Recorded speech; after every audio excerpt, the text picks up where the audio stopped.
लेकिन तस्वीरें जारी करते हुए वो ये भी तो साबित करने की कोशिश कर रहा है कि वो डिफेंसलेस नहीं है। ईरान की इजराइल को बड़ी धमकी को लेकर ये खबर है, जहां इजराइल पर अब 1 अक्टूबर से बड़े हमले को लेकर दावा किया जा रहा है और IRGC के पूर्व कमांडर इस्माइल कोवसारी का यह दावा है। राष्ट्रीय सुरक्षा परिषद से जवाबी हमले पर मुहर को लेकर खबर, जहां इजराइल को जवाब देना ईरान का कानूनी अधिकार भी है।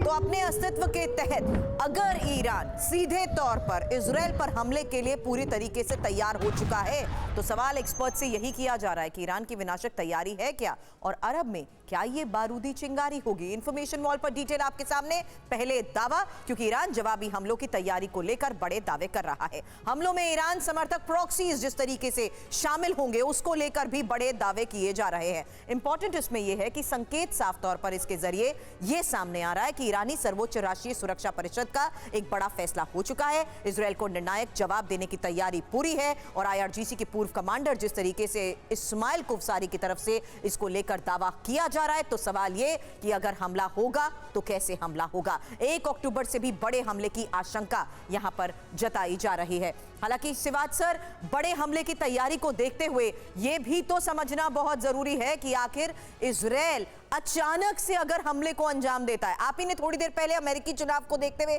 टाइमिंग की बात की, तो इस फ्रेम ऑफ विंडो को देखते हुए क्या ये आने वाले 48 घंटे ही सबसे ज्यादा क्रूशियल है? बिल्कुल, बहुत क्रूशियल। सुरप्रीत, सच्चाई आपने बहुत सही बोला।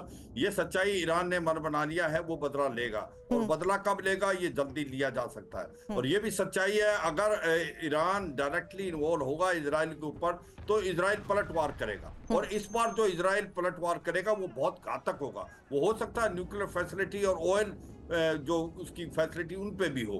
तो ये सच्चाई, इस लड़ाई का दायरा बढ़ने की चांसेस है।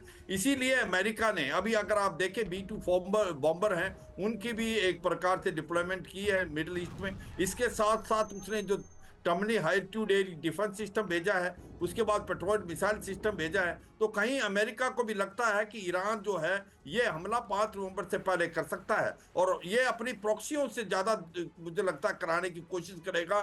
जिस प्रकार से या हिजबुल्ला या होती या यमन, मगर अगर ईरान डायरेक्टली इन्वॉल्व होता है और इसके बाद इजराइल पलटवार करेगा और ये पलटवार बहुत ही ज्यादा सक्रिय होगा और ये फिर लड़ाई फैलेगी। बिल्कुल सर, शक नहीं, फिर इसमें लड़ाई के रुकने के चांसेस बहुत कम है। फिर ये तो बड़ी जंग की आशंका को लेकर जो बात आप कह रहे हैं वही अगली खबर भी है सर, क्योंकि इजराइल और ईरान तनाव के बीच यूएस की तैयारी को लेकर जो इनपुट है उस आधार पर यह जानकारी, जहां मिडिल ईस्ट पहुंच चुके हैं अमेरिकी बॉम्बर B-52 और कतर के अल उदीद एयरबेस पर बॉम्बर उतरा है। हालांकि अमेरिका की तैयारी जिस तरीके से पिछले कई दिनों से संकेत दे रही थी, आज खबर तैनाती को लेकर आई है और मिडिल ईस्ट पहुंचे अमेरिकी बॉम्बर B-52 को लेकर फिलहाल ये खबर क्या है, ये जान लीजिए।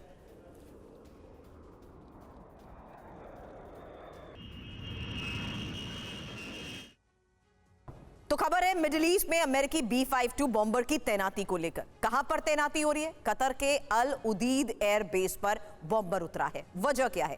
इजराइल ईरान के बीच जंग की आशंका को देखते हुए अमेरिका की जिस तरीके से नजर है, अब अमेरिका का ये एक्शन देखने को भी मिल रहा है, जहां ओमान की खाड़ी, लाल सागर, और इसमें ये इंपॉर्टेंट इंफॉर्मेशन आपके सामने उस आधार पर है जहां USS अब्राहम लिंकन की तैनाती और एक डिस्ट्रॉयर और 2 वॉरशिप की तैनाती भी हो चुकी है। खास बात यही है कि मिडिल ईस्ट में 20 F-16 फाइटर जेट्स की मूवमेंट को लेकर भी इनपुट है। मिडिल ईस्ट में ही करीब 50,000 अमेरिकी सैनिकों की तैनाती को लेकर भी खबरें आती रही हैं। अब ये तैनाती को लेकर लिया गया फैसला, इसके बारे में एक्सपर्ट से सवाल करने से पहले एक वॉर फ्रंट की वो रियलिटी जहां लेबनान में विनाशक प्रहार जिस तरीके से हो रहा है, तस्वीरें अब सामने आई हैं इजरायली सेना की उस भीषण बमबारी की, जहां हिजबुल्ला के ठिकानों पर एक बार फिर से विध्वंसक हमले को अंजाम दिया गया है। और हिजबुल्ला ठिकाने में हो रहे धमाकों की पहले ये तस्वीर देखिए।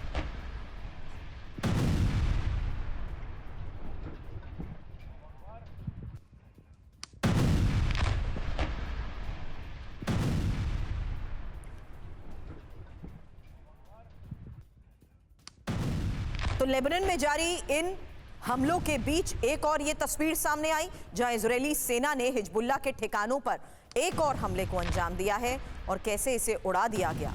ये हिजबुल्ला का वो ठिकाना जहां पर विध्वंसक हमला हुआ। और फिलहाल आपको बता दें कि लगातार जारी इस ऑपरेशन के बीच दक्षिण लेबनान में भी आईडीएफ की भीषण स्ट्राइक को लेकर एक खबर मिल रही है, जहां लेबनान में मस्जिद पर हमले का वीडियो अब सामने आया है और भारी विस्फोट से मस्जिद को उड़ाने का दावा किया जा रहा है। इलाके में हिजबुल्लाह ठिकाना होने का दावा।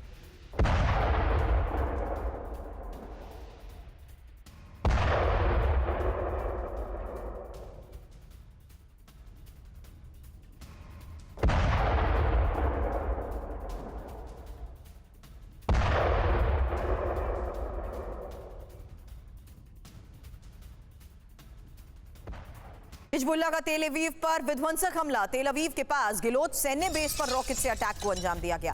रॉकेट अटैक में सैन्य बेस का एक हिस्सा, बड़ा हिस्सा तबाह हुआ है। कैमरे में रिकॉर्ड हमले की ये तस्वीर देखिए।